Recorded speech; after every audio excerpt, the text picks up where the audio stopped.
आप सुन रहे हैं व्यंग के रंग प्रभात के संग।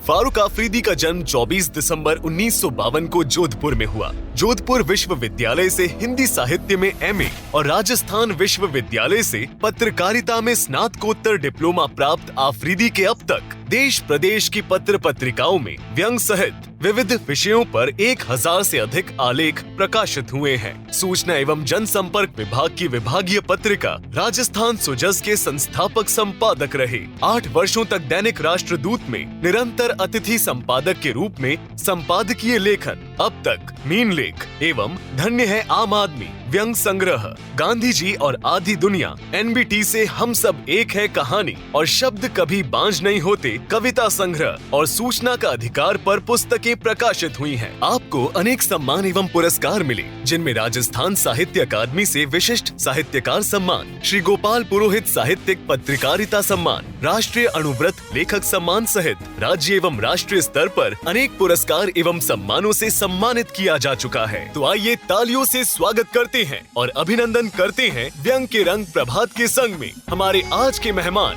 व्यंगकार, कवि, पत्रकार फारूक आफरीदी जी का।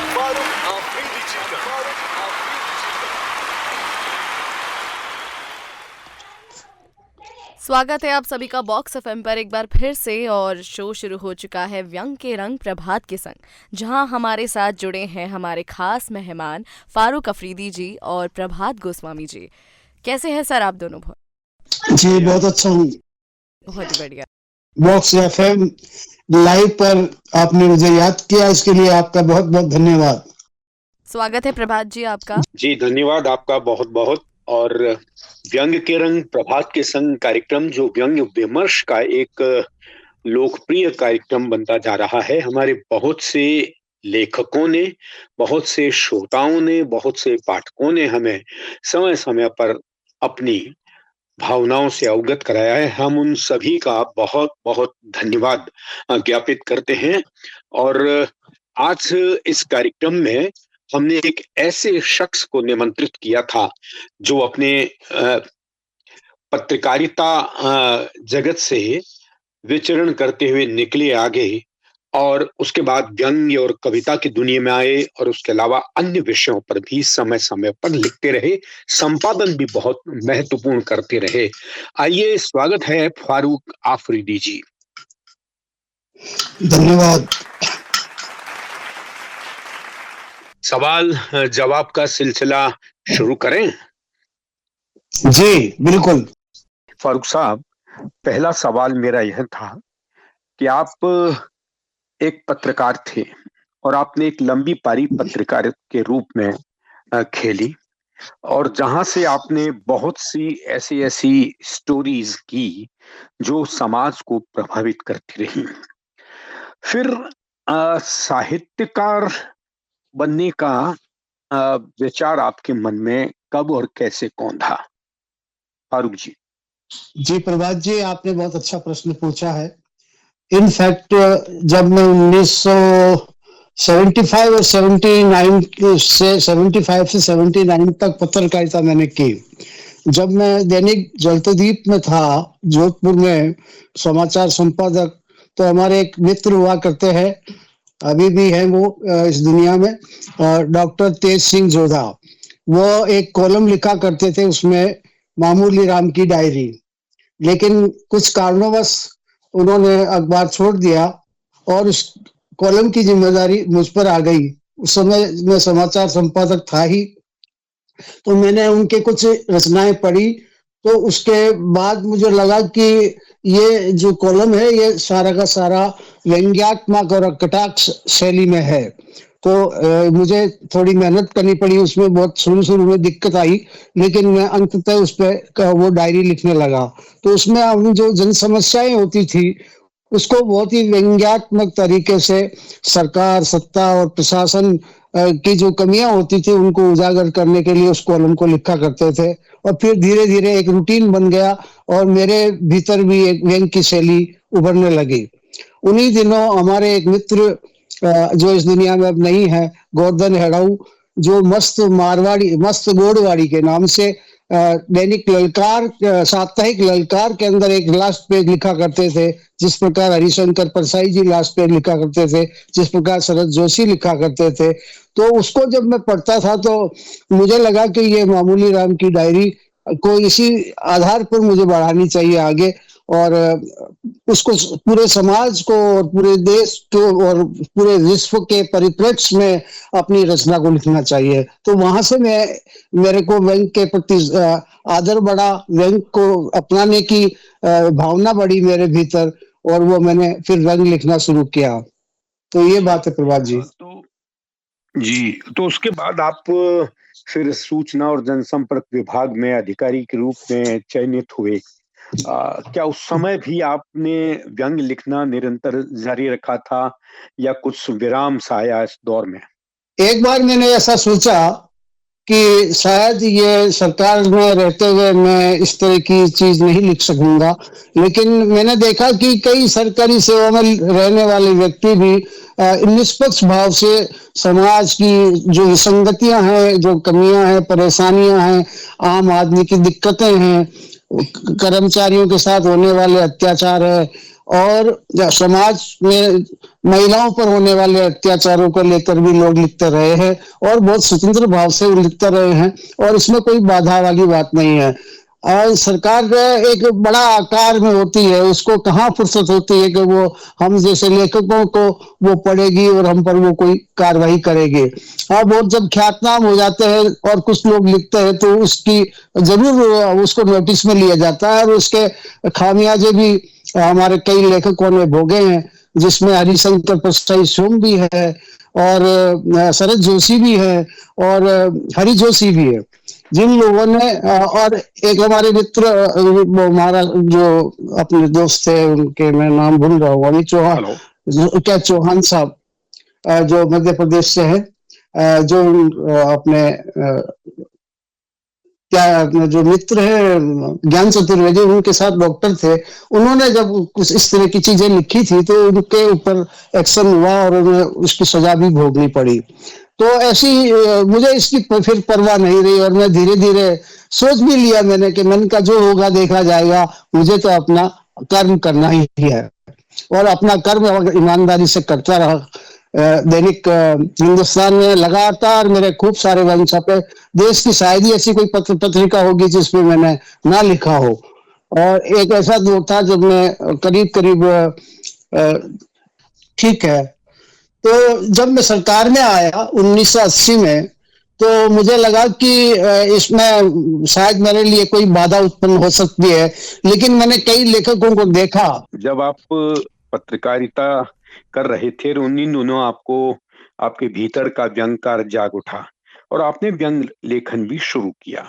लेकिन जब आप पत्रकारिता से निकलकर सूचना और जनसंपर्क एक सरकारी विभाग में आए, एक अधिकारी के रूप में आपने पदभार संभाला, क्या तब भी आपने व्यंग लेखन निरंतर जारी रखा था या कुछ समय के लिए, या जब तक आप सेवा में रहे तब तक कुछ बाधाएं आई थी? मैं प्रभात जी इस बारे में आपको बताना चाहूंगा कि जब शुरू में मैं सेवा में आया, राजकीय सेवा में, तो मुझे लगा कि मैं शायद ये काम नहीं कर पाऊंगा लिखने का, और मुझे सरकार की मर्यादाओं में रहना पड़ेगा जी। लेकिन कुछ समय तक तो ये चिंता बनी रही, लेकिन मैंने फिर लिखना शुरू किया और मैं निरंतर लिखता गया, और मुझे किसी प्रकार की कोई बाधा नहीं आई। बल्कि उस समय जब मैं पत्रकारिता में था, उससे अधिक काम और अधिक व्यंग का काम मैंने उसको किया। देश के तमाम पत्रिकाओं में मेरे आलेख छपे, जिसमें दैनिक हिंदुस्तान, सरिता, मुक्ता, भू भारती, धर्मयुग में भी मेरे बहुत सारे आर्टिकल छपे।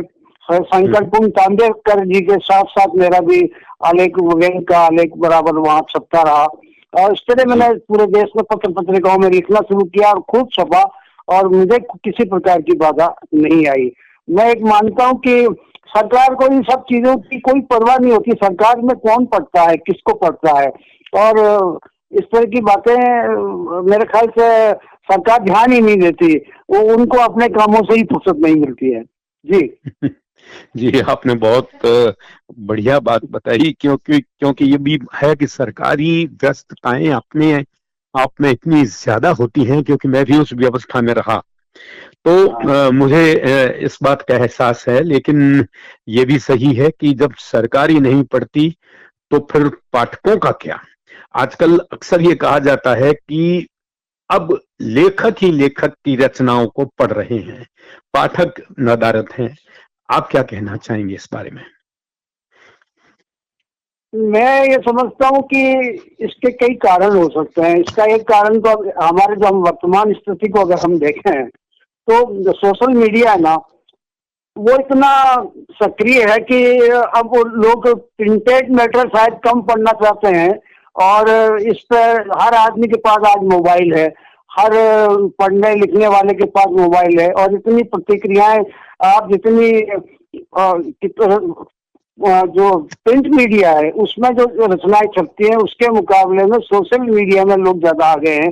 तो सोशल मीडिया पर अगर व्यंग आया, जैसे आज आपका ये जो चैनल है अपना, उस चैनल के माध्यम से जो लोग सुनेंगे ज्यादा, या कोई और माध्यम जैसे क्या क्या करना चाहिए उसको,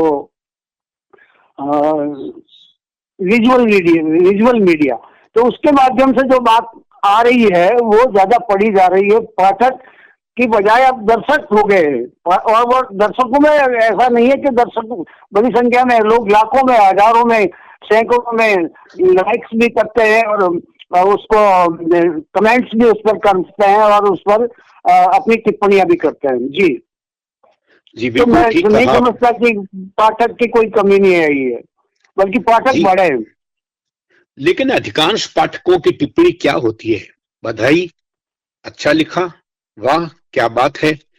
तो ये एक छलावा नहीं है लेखक के साथ कि उसको आप पढ़ नहीं रहे हैं और सिर्फ एक रस्म अदायगी कर रहे हैं कि भाई ठीक है, हमने आपकी रचना को देखा। ये देखना है, पढ़ना नहीं है। क्या आप मेरी बात से सहमत हैं? आपकी बात से कुछ हद तक सहमत हूँ, लेकिन अधिकांश तरीके के जो लोग वो जो लाइक करते हैं, या अच्छा लिखा या बहुत अच्छा लिखा, इस तरह की जो कमेंट करते हैं, कई लोगों के पास भाषा नहीं होती कि वो उसकी प्रतिक्रिया उस रूप में दे सकें, लेकिन दिल से वो पसंद करते हैं। ऐसा नहीं है कि वो जानते नहीं है, वो उनको अच्छा लगा है, या वो अपनी जो भावनाएं हैं वो उसमें अपनी कलम नहीं है उनके पास, इसलिए वो उस पर नहीं लिखते। लेकिन जो बहुत ही प्रबुद्ध पाठक है वो उस पर बाकायदा उसे कलम चलाते हैं, और उसमें कमी बेसी भी निकालते हैं, और उसकी अच्छाइयों को भी गिनाते हैं। जी बिल्कुल, आपने जिस तरह से ये जवाब दिया उससे हमारे पाठक उत्साहित होंगे, और वो ये मानेंगे कि हमारे बारे में जो निरंतर कहा जा रहा है कि पाठक नदारद है, पाठक नदारद है, पाठक यही है। अच्छी रचना को पाठक पढ़ता है और उस पर अपनी प्रतिक्रिया भी पढ़ता है। और एक ये भी बात है कि सोशल मीडिया के पटल पर, जैसे हम फेसबुक लें या व्हाट्सएप लें या इंस्टाग्राम की बात हो, इतनी अधिक पोस्ट एक दिन में क्या 1 मिनट के अंदर आ जाती हैं कि आदमी थोड़ा हतम रह जाता है कि मैं किसे पढ़ूं और या किसे छोड़ूं। ऐसी परिस्थितियों में भी वो कई बार लाइक कर देता है या बधाई दे देता है। चलिए खैर, हम बातचीत को आगे बढ़ाएं, उससे पहले आइए सुनते हैं फारूक आफरीदी जी का एक बेहतरीन व्यंग्य। भगवान ऐसा नेता सबको दे। राम खिलावन जी हमारे क्षेत्र के प्रिय नेता हैं। एक मामूली सी दिक्कत ये है कि चुनाव जीतने के बाद उन्हें एकांतवास पर जाने की आदत है। आम चुनाव आने पर वे अपनी कुर्सी से अधिक अपने मतदाताओं को प्यार करने लगते हैं। चुनाव की घोषणा से लेकर मतदान तिथि के स्वर्णिम काल में वे अपने मतदाताओं को तमाम खुशियां बांट देना चाहते हैं। इसमें वे अपनी जान लगा देते हैं। बच्चों को टॉफियां और हमें अपने दूध से धुले व्यक्तित्व के समान झकाझक सफेद पजामा कुर्ता भेंट करते हैं। गरीब की जेब गरम कर देते हैं तो पेट भी हलाहल से भर देते हैं ताकि उसकी मस्ती में कोई कमी ना आए। टोपी का तो अब जमाना ही कहाँ रहा, अब तो टोपी उड़ाने का मुहावरा चरितार्थ है। हमारी धर्मपत्नी तो एक अदद साड़ी पाकर ही नेताजी को अपना धर्म भाई बनाने के लिए चहक उठती है। चुनाव आते ही पूरा क्षेत्र नेताजी की कृपा से निहाल हो जाता है। इन दिनों हमारे यहाँ नेताजी के बड़े चक्कर लग रहे हैं। आम दिनों में तो आम आदमी उनकी खोज में चक्कर घिन्नी हो जाता है। उन दिनों शायद नेताजी मानो मेंढक की भांति कहीं शीत समाधिस्थ होकर जन कल्याण का यज्ञ कर रहे हों। अभी जब उनके दर्शन हुए तो अपने नेता राम खिलावन का चेहरा देख हमें भारी चिंता हुई। चेहरे की दशा ऐसी थी मानो कोई खूबसूरत पुष्प जेठ आषाढ़ की कड़ी धूप के बाद मुरझाकर मिट्टी में मिलने जा रहा हो। इसका ये अर्थ कदापि नहीं लगाया जाए कि दाना खाक में मिलकर गुले गुलजार होने वाला है। खाटी नस्ल के नेता धूल चाट लेंगे, थूक चाट लेंगे, लेकिन खाक में मिलने वालों में से कतई नहीं है। वे ऐसे नक्षत्र में पैदा ही नहीं होते कि आसानी से नष्ट हो जाएं। हमने पूछा, नेताजी घर में सब कुशल मंगल तो है ना? कहने लगे, भैया तुम मंगल की बात कर रहे हो और यहाँ तो शनि की 7:30 शुरू हो गई है। विपक्ष वाले आम आदमी के चूल्हे में घी डाल रहे हैं। जरा सावधान रहिए। इधर देख रहा हूँ कि गूंगे भी बड़बड़ा रहे हैं। इनसे मारे डर के हमारे तो पैर लड़खड़ा रहे हैं। भाई हमें संभालो, ऐसा न हो कि हम कहीं पराजय की अंधी खाई में गिर जाएं और तुम विकास की गंगा से वंचित हो जाओ। हमने सुझाव दिया, जैसा कि आप बता रहे हैं, अगर ठीक वैसा ही है तो आपको शीघ्र ही कुछ जुगाड़ करना चाहिए। अपने समर्थन वाले खेत की मेड़बंदी करनी चाहिए ताकि बाहर का कोई डांगर घुस ना पाए। राम खिलावन चिंतित स्वर में बोले, हमसे ही गलती हो गई जो ससुरे आम आदमी को सिर पर चढ़ा कर रखा। सालों ने मेरा बुढ़ापा दांव पर लगा दिया है। हमने आम आदमी के लिए क्या क्या नहीं किया। अपनी पूरी जवानी इनकी सेवा में झोंक दी। संसद से सड़क तक इनके लिए लड़े भिड़े। इनके आरक्षण का लाभ देने के लिए अपना रक्त बहाया। फंड क्रिएट कराए, रोजगार के लिए नई नई योजनाएं बनवाई, कानून बनवाए। आम आदमी को स्वावलंबी बनाने के लिए न सिर्फ नोट दिए बल्कि खाने पीने के सारे जतन किए। लेकिन यह वर्ग ससुरा हाथ पर हाथ धरे पैरासाइट बनकर हमारा खून पी रहा है। मैं तो कहूँ यह आम आदमी पूरा सांप है और डसने के लिए हम पर घात लगाए बैठा है। जब देखो तब मुंह फाड़े खड़ा रहता है। राम खिलावन की छटपटाहट बता रही थी कि वो किस कदर परेशान हो रहा था। हमने सुझाव के ठंडे छींटे दिए। आप कई दशकों से सार्वजनिक क्षेत्र में हैं, समर्थ हैं। आपके एक हुक्म से इसकी काया पलट हो सकती है। विपक्ष का मुंह बंद किया जा सकता है। राजबल, धन बल और बाहुबल यानी किसी चीज की कमी है आपके पास? तब नेताजी कहने लगे, बाबू तुम बातें ही कर सकते हो, कभी हमारी जगह हॉट सीट पर बैठ कर देखो तो पता चले। तुम्हें क्या मालूम कि तपे हुए तवे पर कैसे बैठते हैं हम। वे आगे बोले, इधर अंदर की बात हमें बुरी तरह परेशान कर रही है। साले खुद ही अपने पैरों पर कुल्हाड़ी मार रहे हैं। आला कमान लोगों को आत्मनिर्भर बनाने का फंड लेकर आए हैं। इन्हें आत्मनिर्भर बनाकर एक दिन खुद ही मरेंगे। अब लोगों को आत्मनिर्भर बना दोगे तो ससुरे हमें लात ही मार देंगे ना। अभी थोड़ा ऊपर नीचे लेने से वोट तो दे देते हैं। जिस दिन आत्मनिर्भर बन जाएगा उस दिन कहेगा, ए नेता चल हट यहाँ से, अब तेरी जरूरत नहीं, हम खुद तेरी जगह चुनाव लड़ लेंगे। हमने अपनी प्रतिक्रिया दी। इसका अर्थ ये हुआ कि आम आदमी पहले आपका आज्ञाकारी था और अब अवज्ञा आंदोलन चल रहा है। नेताजी तपाक से बोले, वही तो बता रहा हूँ मेरे भाई। पहले यह एकदम हमारा सेवक बल्कि हमारी मुट्ठी में कैद था। इसकी जान हमारे कब्जे में थी, इसकी चूं तक नहीं निकलती थी। हमारी जय जयकार करता थकता न था। हमें माई बाप समझता था। चंद चांदी के टुकड़ों में हमारा बड़ा एहसान मानता था। दुत्कारने पर भी हमारे पैरों में पड़ा अपनी जान की दुहाई मांगता था। लेकिन जब से ये अखबार पढ़ने और टीवी चैनल देखने लगा है, साला बहुत चालू हो गया है। कानून की बारीकियां इतनी गहराई से समझने लगा है कि हमें ही ज्ञान बांटता है। दुनिया भर का सारा ज्ञान ध्यान इसकी पगड़ी के नीचे जमा हो गया है। इधर एनजीओ फेंजीओ वालों ने तो इन्हें बिगाड़ कर 2 कौड़ी का कर दिया है। हालांकि इन एनजीओ वालों की ढेबरी टाइट करने के लिए तो हमने कमर कस ली है। इनको हम जल्दी ही काबू में कर लेंगे। हमने इनकी रात की नींद हराम करने की ठान ली है। लेकिन अभी तो क्या बताएं, इन्होंने कितना बुरा हाल कर रखा है हमारा। आम आदमी का हौसला इतना बढ़ गया है कि इनका जच्चा बच्चा भी साला हमें मुंह चढ़ाता और हमारा उपहास करता है। हमारी बिल्ली और हम ही से म्याऊं। सच पूछो तो आम आदमी की मति मारी गई है। हमने पूछा, वैसे तो ये बताओ कि आम आदमी अचानक इतना महत्वपूर्ण क्यों हो गया है? आप उसे अपने हाल पर क्यों नहीं छोड़ देते? उसके लिए इतना चिंतित होने की क्या जरूरत है? नेताजी बोले, चिंता ये है कि हमें उसका एक एक वोट चाहिए। आम जन ये क्यों नहीं समझता कि देश सेवा हमारा मौलिक अधिकार है। हमारी मुट्ठी में सब कुछ है, लेकिन ये वोट ही नहीं है। आग लगे लोकतंत्र के उन रखवालों को जिन्होंने 2 टके के आम आदमी को वोट की ताकत देकर हमारी सारी शक्तियां छीन ली। हमें इनके सामने भिखमंगा बना दिया। हम हाथ जोड़कर पैरों में गिर कर कह रहे हैं कि आम आदमी चाहे जो ले, लेकिन वोट पर चोट ना करे। मूलतः प्रवृत्ति से तो हम तानाशाही हैं, लेकिन लोकतंत्र के सच्चे रक्षक होने के नाते इसका प्रदर्शन खुलेआम नहीं कर सकते। शासन तो साम दाम दंड भेद से चलता है, जिसमें ये गुण भी शामिल है। हम अपनी जीत की खातिर आम आदमी को रोटी, कपड़ा, पैसा, दारू, टीवी सेट आदि सब कुछ देते आए हैं और आगे भी इसके लिए वचनबद्ध हैं। हम संकल्प के धनी हैं यार। रघुकुल रीति सदा चली आई, प्राण जाए पर वचन न जाई। लोकतंत्र को वैसे तो हम काफी खोखला कर चुके हैं, लेकिन इसे बचाने का यक्ष प्रश्न भी देश के सामने खड़ा रहता है। इसी से हमारी गाड़ी चल रही है। लोकतंत्र रूपी हमारे भीतर जो ईंधन है, उसे बचाने की जरूरत न होती तो हम हरगिज आम आदमी को मत महोत्सव में आने का कष्ट नहीं देते, बल्कि घर पर बिठाकर उसकी ऐसी पूजा करते कि जिंदगी भर न भूलते। बचे कुचे लोकतंत्र को बचाने की खातिर हम इसके पांव की धोवन अमृत समझकर पी रहे हैं। नेताजी को इतना चिंता मग्न देख हमारा दिल गर्मियों में ग्लेशियर की भांति पिघलने लगा। हम अच्छी तरह समझ रहे थे कि नेताजी अपना समय, पैसा, बुद्धि सब कुछ दांव पर लगाने को तैयार हैं, और उधर आम आदमी अपने वोट को खूसे में दबाए अकड़ कर अमचूर बना हुआ है। कमबख्त को मौके का लाभ उठाना आ गया है। नेताजी ने एक बार फिर अपनी चिंता का खुलासा किया।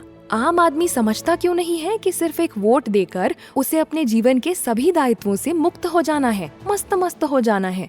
उसका काम खल्लास। उसे देश की सेवा, कानून व्यवस्था, विकास, कल्याणकारी कार्यक्रमों और योजनाओं से जुड़ी किसी नीति फीती में कोई लेना देना नहीं है। इन सब के लिए तो हम और हमारा भरा पूरा वंश है ना। इस देश को हमें आगे बढ़ाना है। आम आदमी को लोकतंत्र का हलाहल पिलाकर हम इतनी सफाई से देश का हल जोतेंगे कि अगले चुनाव तक किसी को कोई तकलीफ नहीं होगी।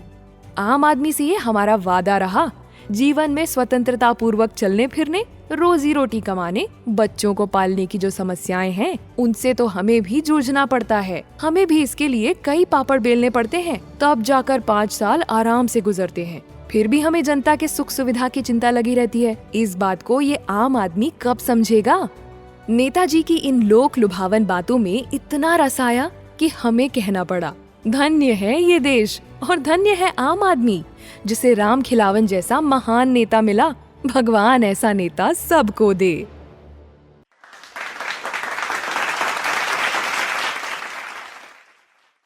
बहुत बढ़िया व्यंग्य।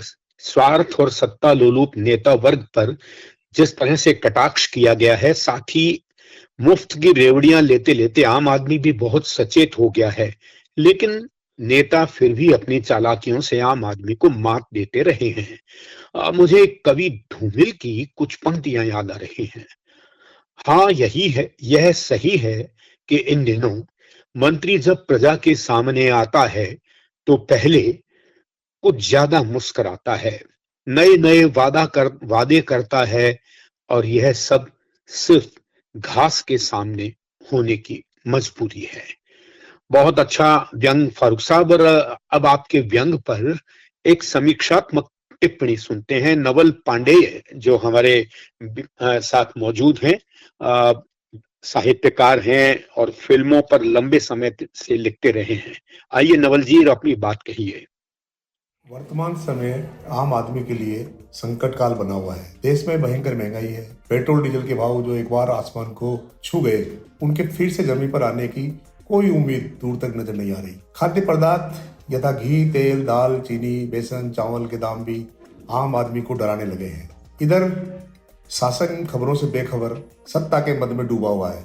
सांप्रदायिक सौहार्द पर भी निरंतर खतरा मंडरा रहा है। कुल मिलाकर हम भारी द्रुपताओं के बीच जी रहे हैं। सरकार की आलोचना का मतलब अब देशद्रोह हो गया है। ऐसे समय में बोलना अपराध करार दिया जा रहा है। व्यंग्य लेखन के लिए यूं तो कोई अनुकूल समय निर्धारित नहीं है, लेकिन समाज व राष्ट्र को राह पर लाने के लिए ये एक मुफीद वक्त अवश्य है। कहा भी जा रहा है कि अब नहीं तो फिर कब बोलोगे, जुबान से नहीं तो कलम से ही सही, पर बोलो जरूर। वरिष्ठ व्यंगकार फारूक आफरीदी ऐसे ही एक जुझारू व्यक्तित्व के धनी है। वे एक संवेदनशील और संजीदा लेखक है। प्रत्येक विषय को बारीकी से पकड़कर उस पर कलम चलाने की क्षमता रखते हैं। उनके व्यंग्य में पत्रकार जैसी पेनी दृष्टि तो है ही, कवि सा संवेदनशील भाव भी है। प्रस्तुत व्यंग्य भगवान ऐसा नेता सबको दे आज के राजनेताओं पर उनका एक महत्वपूर्ण व्यंग्य है। वे अपने आस पड़ोस की बातों को उठाते हुए सहज सरल भाषा में गहरी बात कह देते हैं। अब देखिए, चुनाव जीतने के बाद 5 साल तक जनता नेताजी के चक्कर लगाती रहती है। वे कहीं पकड़ में ही नहीं आते, लेकिन जो ही चुनाव का मौसम आता है, गंगा उल्टी बहने लगती है। अब नेताजी जनता की तलाश में, या कहे अपने वोट की तलाश में, लोगों के चक्कर लगा रहे हैं। नेताजी के लिए हर व्यक्ति एक वोट है।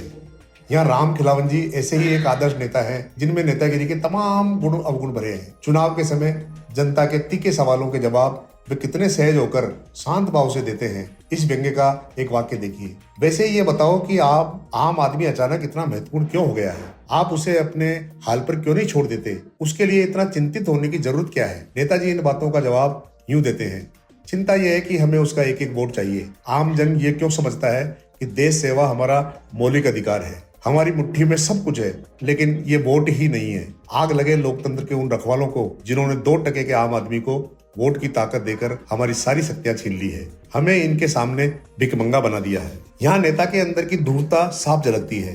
यदि उसे सत्ता के लिए वोट की जरूरत न होती तो वो किसी मतदाता से बात करना दूर, उसकी छाया तक अपने पर नहीं पड़ने देता। इस व्यंग्य में लेखक ने नेता की तमाम छवियां और वोट के लिए उसकी छटपटाहट को बेबाकी से चित्रित किया है।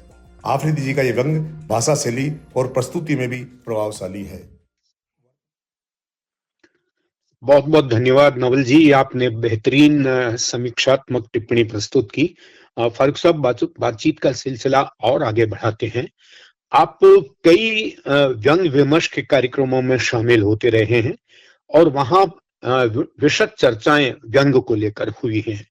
क्या उनके निष्कर्षों का कुछ असर वही शामिल जो व्यंग्यकार थे उनके व्यंग में दिखाई देता है आपको? आपका मंतव्य मैं समझ नहीं पा रहा हूँ, क्या कहना चाह रहे हैं? मैं ये कहना चाह रहा हूं कि जिस तरह से आप व्यंग्य विमर्श के कार्यक्रमों में आपने शिरकत की, काफी लंबे समय तक आप इस तरह के कार्यक्रमों में जाते रहे। मैं ये पूछना चाह रहा हूं कि जितने भी व्यंग्यकार इस विमर्श कार्यक्रम में शामिल होते रहे हैं, क्या उनके व्यंग्य रचनाओं में विमर्श के निष्कर्षों की छवि या कहीं आपको दिखाई देती है? देखिए, मैं प्रभात जी इसमें ये कहना चाहूंगा कि जितने भी व्यंग्य विमर्श होते हैं उनका उद्देश्य तो यही है कि समाज को कैसे जागरूक किया जाए, समाज में जो विसंगतियां हैं, जो कष्ट हैं, दुविधाएं हैं, परेशानियां हैं, भ्रष्टाचार है, असमानता है, सामाजिक असमानता है, भेदभाव है, ये इन सारे के सारे विषयों को लेकर के विमर्श होता है। और विमर्श का कोई अंत नहीं है, ये एक सतत प्रक्रिया है। और जितने भी लोग हैं, हम जो व्यंग्य लिख रहे हैं, हम एक प्रकार से छोटे छोटे कबीर के रूप में काम करते हैं। हमारा काम तो सिर्फ कहना है, समझाना है, बताना है और अभिव्यक्ति को प्रकट करना है। काम ये इतना आसान नहीं है कि हम जो सोचते हैं वो सब हो जाए। अगर वो हो जाए तो फिर राम राज्य ही आ जाए। राम राज्य की संभावनाएं बिल्कुल कम है। उसका कारण ये है कि समाज में विसंगतियां और तेजी से बढ़ रही हैं। आजादी के बाद का अगर हम हाल देखें तो जो चीजें सोची थी हमारे मुल्क को आजाद करने वाले नेताओं ने, वो हम उससे बिल्कुल आज उलट एक स्थितियां इस देश के अंदर हैं। सांप्रदायिक सद्भाव होना चाहिए, उसकी कमी आ रही है। सबका विकास होना चाहिए, वो बात केवल नारे तक सीमित रह जाती है और सबका विकास हो नहीं पाता है। आज भी प्रतिभाशाली लोगों को अवसर नहीं मिलते कि वो उन्हें काम मिले। बेरोजगारी बहुत भयंकर रूप से तेजी से बढ़ रही है। कोई उपचार नहीं है। मैं आपको एक बार रोकना चाह रहा हूं। आपने जितनी भी विसंगतियां बताई, ये बाकायदा हम सामने देख रहे हैं। मेरा आग्रह आपसे यही था कि क्या हमारे व्यंग्यकार इन विसंगतियों को मतलब पूरी ताकत से, कलम की ताकत से उभार रहे हैं या नहीं? हाँ, ये देखिए, इसके अंदर मैं एक बात कहना चाहूंगा कि सारे के सारे व्यंग्यकारों से आप ये उम्मीद करें कि जो मंतव्य है व्यंग्य का, उस पर वे खरे उतरे तो ये बहुत मुश्किल होता है। कुछ लोग ये व्यंग कोई आसान काम नहीं है, ये एक जटिल प्रक्रिया है और लोग इसको बहुत आसान समझ लेते हैं, लेकिन जो लोग इस दिशा में काम कर रहे हैं और जो प्रतिभाशाली और प्रतिभा संपन्न लोग हैं और जो वरिष्ठ लेखक हैं, वो तो इस दिशा में बहुत ही अच्छा काम कर रहे हैं, लेकिन कुछ नई प्रतिभाएं भी बहुत आई हैं जो व्यंग को बहुत अच्छी तरह से समझ रही हैं और व्यंग की भावना के अनुरूप वो व्यंग लिख रहे हैं। लेकिन आप सारी की सारी उम्मीद करेंगे बहुत समाज एकदम बदल जाएगा तो बड़ा मुश्किल काम है। यह एक सतत प्रक्रिया है, इसमें धीरे धीरे ही प्रभाव इसका पड़ता है। जी, बहुत बढ़िया बात कही आपने। और आगे चलें, बातचीत का सिलसिला हम बढ़ाएं आगे। इससे पहले हमारे दो साथी कुछ कहना चाह रहे हैं। इसमें एक हैं यशवंत कोठारी, जो सब पहले अपनी बात रखेंगे। नमस्कार, फारूक आफरीदी मेरे पुराने परिचित हैं। फारूक आफरीदी और मैं लंबे समय से व्यंग्य के क्षेत्र में काम कर रहे हैं। उनकी बहुत सारी पुस्तकें प्रकाशित हुई हैं, जिनमें मीन मेक, धन्य है आम आदमी, गांधी जी आदि। फारूक आफरीदी ने बाल साहित्य पर भी बहुत अच्छा काम किया है। नेशनल बुक ट्रस्ट ने उनकी एक पुस्तक हम सब एक हैं प्रकाशित की है। फारूक आफरीदी को राजस्थान साहित्य अकादमी से विशिष्ट साहित्यकार सम्मान मिला है और अन्य कई पुरस्कार भी उन्हें मिले हैं। फारूक आफरीदी के लेखन की विशेषता ये है कि वे आम आदमी की आवाज को पुरजोर तरीके से रखते हैं। उनके व्यंग्य हमें ये बताते हैं कि वे एक अच्छे मनुष्य हैं और अच्छा मनुष्य होने के लिए क्या क्या आवश्यकताएं होती है। फारूक आफरीदी ने व्यंग्य और बाल साहित्य के अलावा पत्रकारिता के क्षेत्र में भी बहुत काम किया है। उन्होंने पत्रकारिता के क्षेत्र में कई बड़े और अच्छे स्टोरीज लिखे हैं। उनके लिखी हुई स्टोरीज हम तक अक्सर पहुंचती रहती है। कई पत्रिकाओं में उनके लिखे हुए समाचार कथाएं पढ़ने का अवसर मुझे मिला। मैं ये मानता हूं कि वे बहुत अच्छा काम कर रहे हैं और व्यंग्य के क्षेत्र में मेरा निवेदन है कि वे आज के व्यंग्यकारों को किस तरह का व्यंग्य लिखना चाहिए, इस विषय पर भी कुछ बताएं। अच्छा ये होगा कि वे ये स्पष्ट करें कि व्यंग्य के क्षेत्र में नए लोगों को काम करने की सुविधाएं कैसी हैं और इन सुविधाओं या कमियों के लिए वे किसे जिम्मेदार समझते हैं। इस संपूर्ण कार्यक्रम के लिए मेरी बधाई, शुभकामनाएं। नमस्कार, धन्यवाद। ये बहुत अच्छा एक मैसेज और है, एक संदेश और है, जिसे भी सुन लेते हैं। और लेखक स्वयं अपना परिचय दे रहे हैं उसमें। जी नमस्कार प्रभात सर और अफरीदी सर, मैं डॉक्टर मुकेश असीमित गंगापुर सिटी राजस्थान से हर बुधवार को शाम 4 बजे से 5 बजे तक ये आपके पसंदीदा कार्यक्रम व्यंग्य के रंग प्रभात गोस्वामी के संग का मैं नियमित श्रोता हूँ। आज का यह कार्यक्रम तो बेहद खास है क्योंकि आज इस कार्यक्रम में साहित्य जगत में प्रतिष्ठित कवि, साहित्यकार और व्यंगकार श्री फारूक आफरीदी साहब मौजूद है। आपने साहित्य जगत में पत्रकारिता संपादन के क्षेत्र में जो योगदान दिया है वह अभूतपूर्व है। आप हमारे प्रेरणा स्रोत है। आपका साहित्य और व्यंग समाज के मुद्दों को एक नई दृष्टि देता है। आपकी रचनाएं समाज की गहराई को छूती है। आपके व्यंग हमारे आसपास की सच्चाई को मजेदार अंदाज में प्रस्तुत करते हुए हमें आत्ममंथन करने पर मजबूर करते हैं। आज आपके साथ होने वाली चर्चा निश्चित ही हम जैसे व्यंग प्रेमियों को गहरी प्रेरणा और सीख देगी। मैं बॉक्स FM को इस महत्वपूर्ण कार्यक्रम के लिए बधाई देता हूँ। नमस्कार।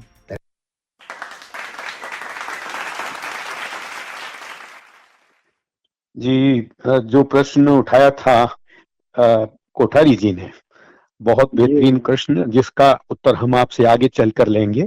एक सवाल और मेरे जहन में है कि साहित्य और पत्रकारिता का एक बहुत गहरा संबंध रहा है और बहुत से साहित्यकार, जैसे अज्ञे का नाम लें या हम और भी बहुत से लोग हैं, रघुवीर सहाय हैं, मनोज श्याम जोशी हैं और भी बहुत से लोग हैं जिन्होंने पत्रकारिता में भी अपने प्रतिभा का परचम लहराया और वहां भी अपने आप को साबित किया।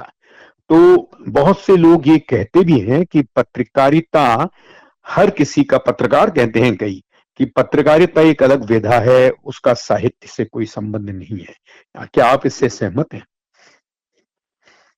पत्रकारिता का अगर देखे जाए तो संबंध थोड़ा बहुत तो है ही। थोड़ा बहुत क्या, मैं तो समझता हूँ कि पिछली सदी में हमारे जो अभी जो सदी चल रही है उससे पहले की सदी में जो लोग साहित्यकार, जो पत्रकार हुए, वो तो मूलतः साहित्यकार ही हुआ करते थे। पहले कोई पत्रकार अलग नहीं हुआ करते थे, साहित्य से ही आए करते थे वो, और उन्हें साहित्य का बड़ा ज्ञान होता था। और जो ऐसे लोग आते हैं तो वो बड़े समृद्ध होते हैं, उन भाषा शैली उनकी बहुत अच्छी होती है, और एक पत्रकारिता के माध्यम से जन शिक्षण का काम भी वे करते थे।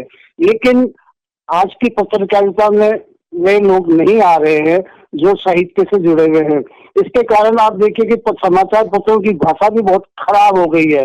अंग्रेजी के शब्दों का उसमें ऐसे शब्द इस्तेमाल किए जा रहे हैं, और बड़े बड़े अखबार भी इस दूषित प्रणाली को अपना रहे हैं। ये बहुत ही खतरनाक काम हो रहा है। ये एक प्रकार से हमारे हिंदी भाषा के प्रति भी अपमानजनक स्थिति है।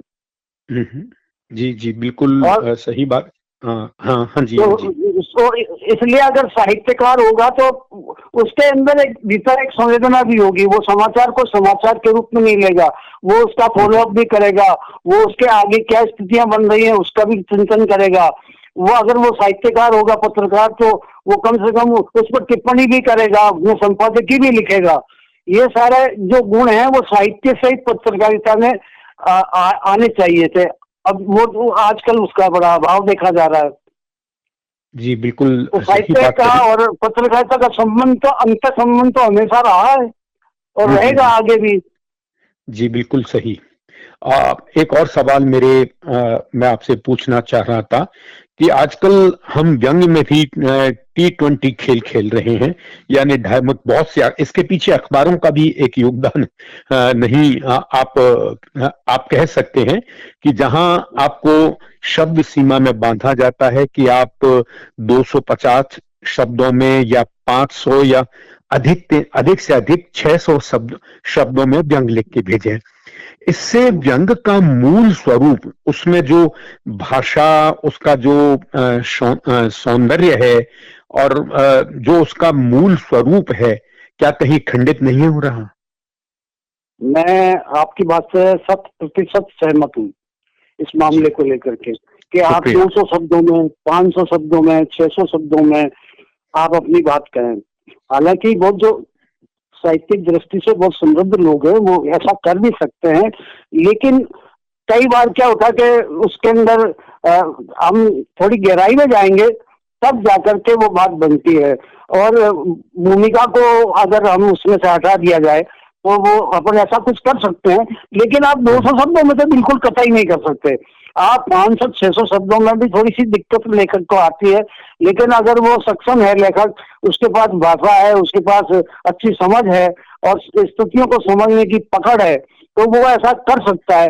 लेकिन ये स्वतंत्रता एक व्यंगकार को देनी चाहिए कि वह अपनी अच्छी तरह से किसी चीज की प्रस्तुति निबंध में लिख सके, तो उसके लिए शब्द सीमा का बंधन कम से कम 1500 शब्द तो या 1000 शब्द तो कम से कम उसके अंदर होने ही चाहिए, ताकि वो बात अपनी सही तरीके से संप्रेषित कर सके। इस बात की प्रॉब्लम तो हर अखबारों में रहती है। अखबारों में आजकल समाचार धर्म का एक प्रश्न दे सकते हैं, लेकिन व्यंग का एक प्रश्न नहीं देंगे। आप खेल का एक प्रश्न दे देंगे, लेकिन आपको व्यंग के लिए, साहित्य के लिए नहीं देंगे। साहित्यिक प्रश्न तो लगातार समाचार पत्रों से गायब ही होते चले जा रहे हैं। ये एक सिलसिला बना दिया कि एक व्यंग उसमें डाल दिया जाए तो शायद हमारे पाठक आकर्षित करते होंगे। ये उनका बिजनेस पक्ष हो सकता है, लेकिन ये व्यंगकार के साथ बड़ा अन्याय है। जी जी बिल्कुल। आज एकमात्र अमर उजाला, जिसमें यशवंत व्यास जी हमारे सलाहकार समूह के सलाहकार संपादक हैं, रविवार को हास्य रंजनी शीर्षक से मनोरंजन के पृष्ठ पर एक पूरा पृष्ठ व्यंग का देते हैं। बिल्कुल। तो एकमात्र अखबार है जो व्यंग को पूरी तरह से प्रोत्साहित कर रहा है। उसके अलावा बहुत से अखबार तो व्यंग देना बंद ही हो गया है। कॉलम लगभग अब समाप्त से हो गए हैं कि नियमित कॉलम जो लिखे जा रहे थे वो तो अब खत्म से हो रहे हैं। कुछ जगह हो सकते हैं, मैं इससे इनकार नहीं करता। और चलिए अपना आगे बढ़ते हैं। आपने व्यंग के अलावा कविता पर भी काम किया।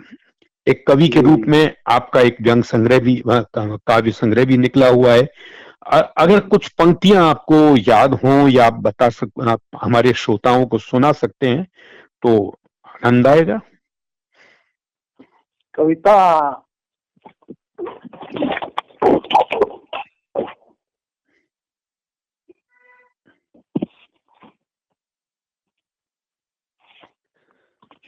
फारूक साहब अपनी किताब टटोल रहे हैं और जल्दी ही आपको कुछ अच्छी कविताएं सुनने को मिलेंगी।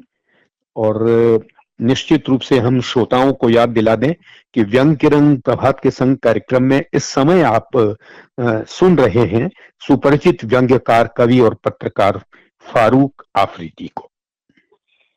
मैंने एक समय को लेकर के एक कविता लिखी थी, वो मैं आपको सुनाता हूँ। स्वागत है। उसमें आपका नाम भी कहीं आ जाएगा। सुनो समय, ये शीर्षक है कविता का मेरा। जी जी। सुनो समय, तुम्हें रोकता टोकता नहीं, बस इतना भर चाहता हूँ तुमसे, बच जाए संवेदनाएं। नया प्रभात उत्सुकता से झांक रहा है, नया प्रभात उत्सुकता से झांक रहा है। रोक कर एक क्षण पूछ तो लो, इससे कहीं अपने अंक में भर कर वह अजगर और मगरमच्छ तो नहीं ला रहा पूर्वानुसार। सुनो, बता दो प्रभात को इतना सा, धरती पर मौजूद है पहले से ही। अश्रु भरे समंदर, प्रदूषित हुई अमृत भरी पोटलियां। सुनो सुनो, ये तो जरूर पूछ लो की बार, अपने अंक में भरकर वह समुद्र की गहराई, हिम शिखर सी ऊंचाई, नैसर्गिक सुंदरता, सद्भावों की सरलता, लीलने तो नहीं आ रहा नया वर्ष।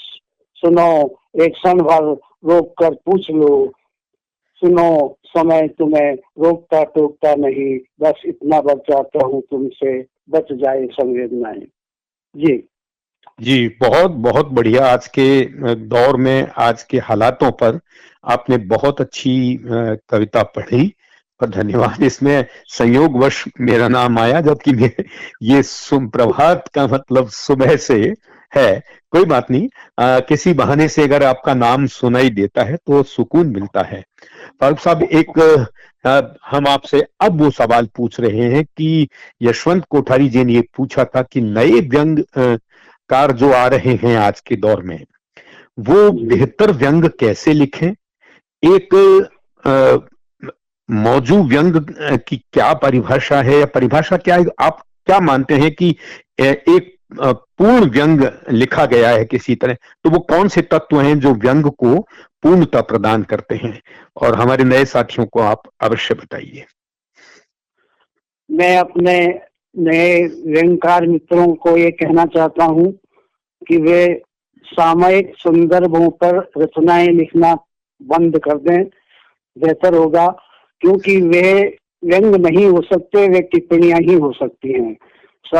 और व्यंग की जो व्यंग का जो विधान है, उस विधान को अगर हम देखें तो वह विसंगतियों पर या प्रवृत्तियों पर वो व्यंग लिखा जाता है।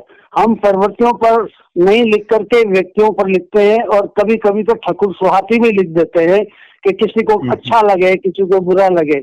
व्यंग की ये व्यंग जब आप कर रहे हैं तो वह ना किसी का अच्छा का सोचता है, ना किसी का बुरा का सोचता है।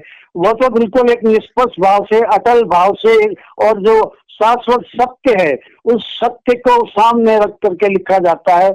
उसकी जो उसका आज जो हमारे लेखक लिख रहे हैं उसमें अधिकांश लोग वो कर रहे हैं, जबकि पुराने लोग बराबर इस संबंध में निवेदन भी करते रहते हैं और समय समय पर अपने विमर्शों में भी इस बात को कहते रहते हैं। वे अपना, चाहे वो ज्ञान चतुर्वेदी हो, प्रेमचंद प्रेम जन्मेजय हो, ये सारे के सारे इनकी जो हमेशा इन बातों को ये बहुत खुलासे के साथ कहते हैं कि ये एक जटिल प्रक्रिया है। ये एक जो लंबे बड़े बड़े पहाड़ हमारे सामने विसंगतियों के और समस्याओं के हैं, उनसे निकलने के लिए एक राजपथ का रास्ता नहीं चुने आप, बल्कि एक पगडंडी अपनी नहीं बनाए। तो इस प्रकार का जो काम अगर हम करेंगे व्यंग में, तो वो व्यंग भी सार्थक होगा और उसकी गूंज बहुत, अनुगूंज बहुत दूर तक सुनाई देगी, उसका लंबा प्रभाव होगा। और वो हमारे समाज के बदलाव में भी बहुत सहायक सिद्ध हो सकता है, ऐसा मेरा मानना है। जी जी। आप भी तो नए साथियों, आपने सुना कि किस तरह से व्यंग लिखा जाना चाहिए। तात्कालिक घटनाओं पर लिखा गया व्यंग्य बासी अखबार की तरह दूसरे दिन खत्म हो जाता है, लेकिन आप स्थायी विसंगतियों को पकड़ेंगे, उसकी तह तक जाएंगे और बेहतरीन व्यंग लिखेंगे। और खास तौर से व्यंग के T20 या एक दिवसीय के बजाय आप टेस्ट मैच खेलने का प्रयास करेंगे जो 5 दिन तक चलता है, यानी विस्तार से उसकी कथा शैली है और भी बहुत सी शैलियां हैं जिन पर व्यंग लिखा जाता है। ऐसा व्यंग लिखें ताकि वो लंबे समय तक पढ़ा जा सके। एक बात और पूछना चाहूंगा आपसे। आप लंबे समय तक विभाग में भी रहे और उसके बाद आप मुख्यमंत्री के विशेष अधिकारी भी थे। क्या कभी वैचारिक प्रतिबद्धता का प्रभाव आपके ऊपर आया? मतलब मैं किस रूप में? वैचारिक प्रतिबद्धता का तो शासन से कोई संबंध ही नहीं होता क्योंकि वहां तो एक निश्चित एक धारा चली आती है, उस धारा के तहत आपको काम करना होता है, जो उनके बताए हुए काम है वही करने होते हैं। वैचारिक प्रतिबद्धता यही होती है कि कभी कभी जब मुख्यमंत्री मुझे कहते हैं कि फलां किताब की समीक्षा देखो, इसका लोकार्पण करना है, तो ये किताब अपने अनुकूल है या नहीं है। ये कोई ग्रंथ आ गया, उसमें कोई ऐसी विसंगति पूर्ण बातें हैं जिसका अध्ययन मुझे करके बताना होता था कि ये किताब आपके लोकार्पण करने के लायक है या नहीं है। तो सरकार की जो विचारधारा, प्रगतिशील विचारधारा की सरकार मानी जाती है कांग्रेस सरकार, तो उसमें कहीं रूढ़िवादी और कहीं दक्षिणपंथी चीजों का और कोई ऐसी अनुचित धार्मिक टिप्पणियां वगैरह हो या किसी व्यक्ति विशेष पर लांछन भरे चीजें अगर सामने आ रही हो, तो उनको मैं ये कोशिश करता था कि इन चीजों का लोकार्पण मुख्यमंत्री के माध्यम से ना हो। तो इस प्रकार के मैं सुझाव उन्हें दिया करता था। प्रतिबद्धता का सवाल जहाँ तक है, मेरे ख्याल से वहां तक यही बात है। जी जी, मेरे सवाल का काफी जवाब तो आपकी बात में आ गया है तो मैंने कई पुस्तकों का लोकार्पण रोका भी है और मुख्यमंत्री जी उस पर सहमत भी हुए जी। यही वैचारिक प्रतिबद्धता है। अगर आपने जो पहले कहा था कि सरकारों को इस बात की परवाह नहीं है, लेकिन सरकारों को परवाह है फारूक साहब। खैर आगे चलते हैं।